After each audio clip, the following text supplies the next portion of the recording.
នេះគឺជាសកម្មភាពនៃការលេងខ្សាច់ដំបូងរបស់កូនខ្ញុំ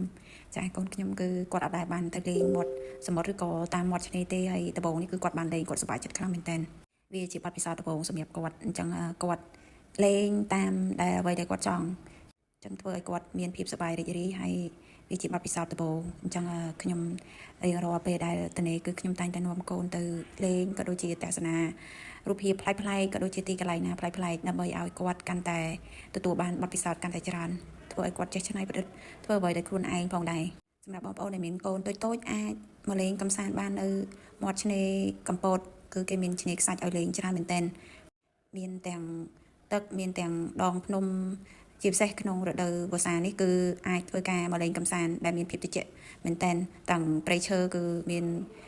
ភាពខៀវចង់និយាយថាខៀវស្ងាត់ស្រស់ស្អាតគ្រប់ទីកន្លែងតែម្ដងដែលធ្វើឲ្យយើងមានភាពស្រស់ស្រាយក៏ដូចជាសប្បាយចិត្តពេលខ្លះយើងធុញថប់ក៏យើងអាចមកបញ្ចេញអារម្មណ៍ខ្លះនៅទីនេះផងដែរជាស្ដែងមើលតែកូនខ្ញុំទៅគឺដឹងហើយគាត់សប្បាយខ្លាំងមែនទែនក្មេងៗបន្ទាប់ពីយើងលេងសប្បាយរីករាយក៏យើងធ្វើការពិសាអាហារពេលល្ងាចនៅទីនោះផងដែរដែលមានម្ហូបឆ្ងាញ់ៗក៏ដូចជាយើងមើលទេសភាពបដើយើងស្រស់ស្រូបអាហារបដើ